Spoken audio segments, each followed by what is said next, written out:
Here we can see the ribs, that is elongated curved bone. So we can see first pair, second, third, and then this is the fourth, then fifth, sixth, seventh, eighth, 9, 10, 11, 12, and 13 pair. So the 13 pair of ribs are found in case of bovines, and they arrange one after another from either side of the vertebral column, as you can see, and form the thoracic cage.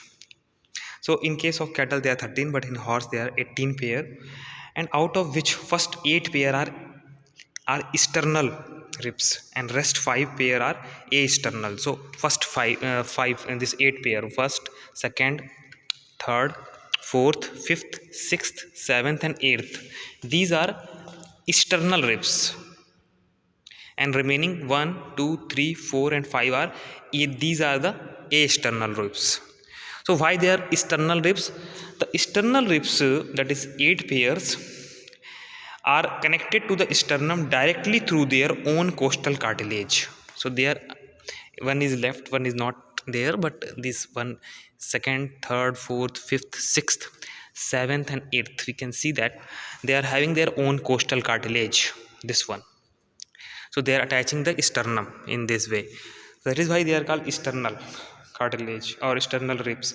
And shape and size of the ribs varies at different level, and these external ribs are also called true ribs. And the remaining 5 pair, that is external ribs, reach the sternum indirectly by their costal cartilage. Means they are not reaching actually, but they are indirectly reaching with their costal cartilage. That is called external rib, which join the preceding cartilage. So the cartilage, that is costal cartilage, which join again the preceding cartilage, and then they join the sternum, and they are called false rib.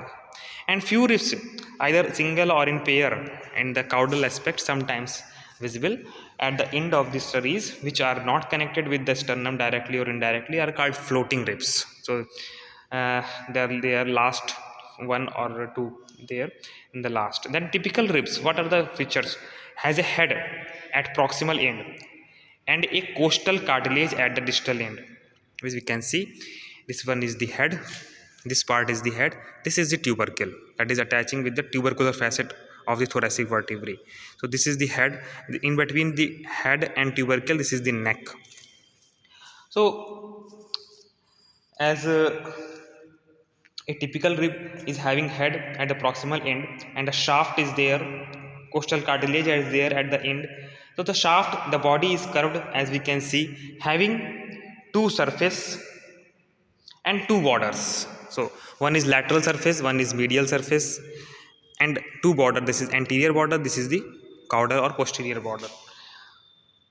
Then the curvature at the upper part is more, and the distal end, it is inclined inward. As we can see, the curvature is more, that is forming the roof of the thoracic cavity. And the lateral surface is convex and has a wide groove at its upper and anterior part. So we can see there, this is the convex, and this having the groove at its upper and anterior part. These grooves we can see in this aspect. So these are the grooves in the lateral surface. So these grooves are, and the upper and anterior aspect is present in the lateral surface. Then medial surface is smooth and concave.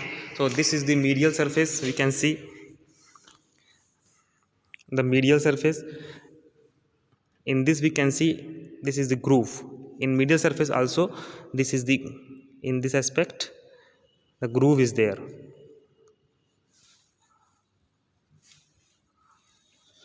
So this, on the medial surface, the groove that is called costal groove at the upper part, which runs downward and disappear about the middle. As we can see, it is coming in this way, and in the middle of the rib, in this aspect, it is disappearing in this way.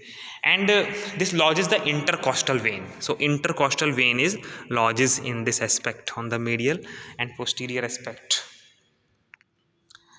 After that, the next thing is we can see the cranial border, which is thick. We can see this is the cranial border. So cranial border is thick. So cranial border which is thick and concave, you can see this is concave, and the caudal border is convex. So we can see this is convex and thin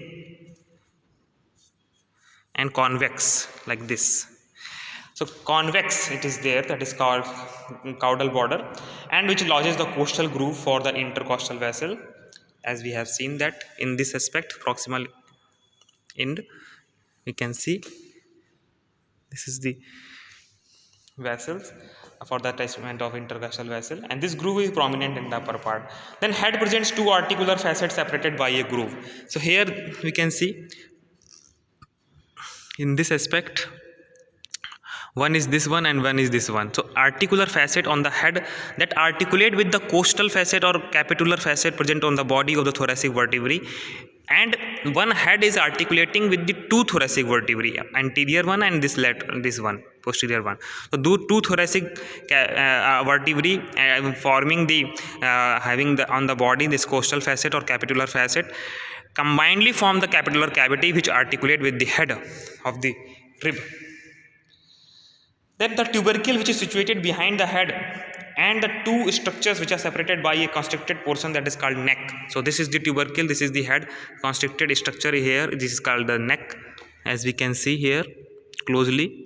So this is the tubercular facet present on the transverse process of the thoracic vertebrae, and this is the facet for the articulation with the tubercular facet, that is there on the tubercle of the rib.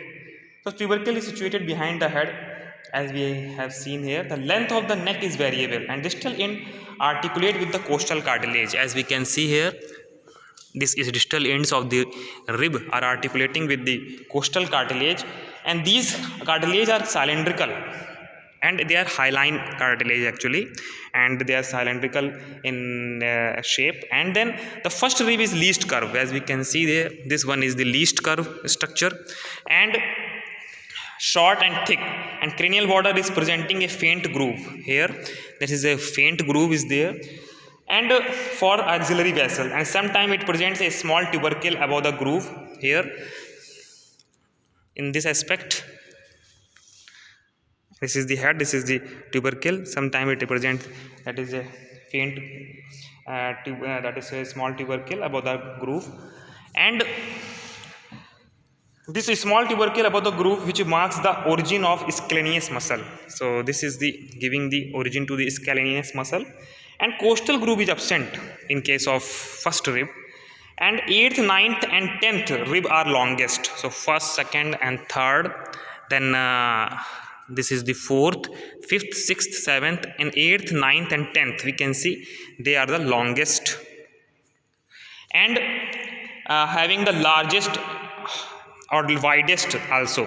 So they are the large and widest also. We can see these, the lateral surface, they are widest comparative to other.